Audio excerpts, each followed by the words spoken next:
കഴിഞ്ഞ കുറേ കാലങ്ങളായി പോലീസിലെ ആത്മഹത്യ അത് തുടർന്നുകൊണ്ടേയിരിക്കുന്നു. അതിൽ പക്ഷേ ഒരു നടപടികളും എടുക്കുന്നില്ല. പോലീസിൽ നാൾക്ക് നാൾ ആത്മഹത്യകൾ വർദ്ധിക്കുമ്പോഴും പഠനങ്ങൾ നടത്താതെ സർക്കാർ അമിത ജോലി ഭാരത്തിൽ വിശദമായ പഠനം വേണമെന്ന് ആവശ്യത്തിന് കാലങ്ങളുടെ പഴക്കമുണ്ട്. ഇതുമായി ബന്ധപ്പെട്ട് വരുന്ന പരാതികൾ കണ്ടില്ലെന്ന് നടിക്കുക തന്നെയാണ് സർക്കാർ ചെയ്യുന്നത്.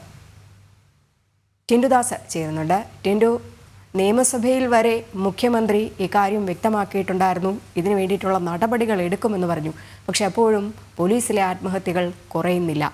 കഴിഞ്ഞ 4 ദിവസത്തിനിടെ 2 പേരാണ് ആത്മഹത്യ ചെയ്തത്. കണക്കെടുക്കുകയാണെങ്കിൽ ഏതാണ്ട് 180-ലധികം പോലീസ് ഉദ്യോഗസ്ഥർ സംസ്ഥാനത്ത് അമിത ജോലിഭാരവും അതോടൊപ്പം തന്നെ മാനസിക സമ്മർദ്ദവും താങ്ങാനാവാതെ ആത്മഹത്യ ചെയ്തുവെന്ന ഞെട്ടിക്കുന്ന കണക്കുകളാണ് പുറത്തു വരുന്നത്. ഇതുമായി ബന്ധപ്പെട്ട് മുഖ്യമന്ത്രി തന്നെ പലതവണ നിയമസഭയിൽ ഈ കാര്യങ്ങൾ വ്യക്തമാക്കിയിട്ടുള്ളതുമാണ്.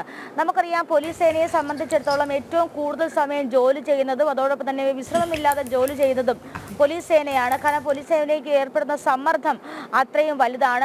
ഈ കേരളത്തിലെ, അതായത് തിരുവനന്തപുരം മുതൽ കാസർഗോഡ് വരെയുള്ള കണക്കെടുക്കുകയാണെങ്കിൽ താഴേക്കിടയിൽ ജോലി ചെയ്യുന്ന സിവിൽ പോലീസുകാരുടെ എണ്ണം എന്ന് പറയുന്നത് 5000 അല്ലെങ്കിൽ 6000-ത്തിനിടയിലാണ്.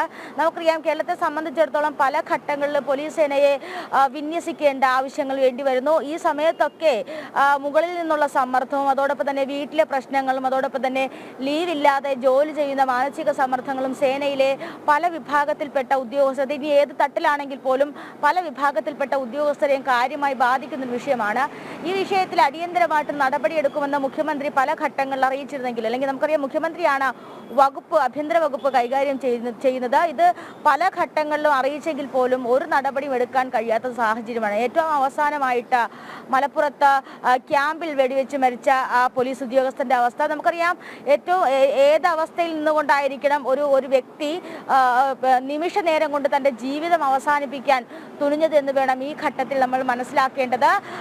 അദ്ദേഹത്തിന്റെ ആത്മഹത്യാ കുറിപ്പും അതോടൊപ്പം തന്നെ ഈ മരിച്ച പോലീസ് ഉദ്യോഗസ്ഥർ അയച്ച വാട്സപ്പ് ചാറ്റുകളൊക്കെ പുറത്തു വന്നതാണ്. ആത്മഹത്യാ കുറിപ്പ് വായിക്കുമ്പോൾ തന്നെ വളരെ സങ്കടകരമായിട്ടുള്ള കാര്യമെന്ന് പറയുന്നത്, ഒരു ഘട്ടങ്ങളിൽ പോലും സേനയിൽ ഇത്തരത്തിൽ അനുഭവിക്കുന്ന പ്രശ്നങ്ങളൊന്നും മേലുദ്യോഗസ്ഥനോട് പറയാൻ സാധിക്കുകയോ അതോടൊപ്പം തന്നെ പറയുകയാണെങ്കിൽ അവരെ ഒറ്റതിരിഞ്ഞ് ആക്രമിക്കുന്നൊരു പ്രവണത സ്ഥിരമായി കണ്ടുവരുന്നു. അവരെ സഹായിക്കാൻ വേണ്ടി മാനസികമായിട്ടുള്ളൊരു സപ്പോർട്ട് കൊടുക്കാൻ പോലും ആരുമില്ലാത്തൊരവസ്ഥയാണ്. കാരണം ഒരാഴ്ചയിൽ ഒരു ദിവസത്തെ ലീവെങ്കിലും അനുവദിച്ച് കിട്ടിയാൽ അത് മാനസികമായിട്ടുള്ളൊരു പകലുമില്ലാതെ ജോലി ചെയ്യുന്ന ആളുകളാണ് പോലീസ് ഉദ്യോഗസ്ഥർ. അവർക്ക് കുടുംബത്തിൽ എന്തെങ്കിലും ഒരു ആവശ്യം വന്നാൽ പോലും ലീവ് കൊടുക്കാത്ത സാഹചര്യം.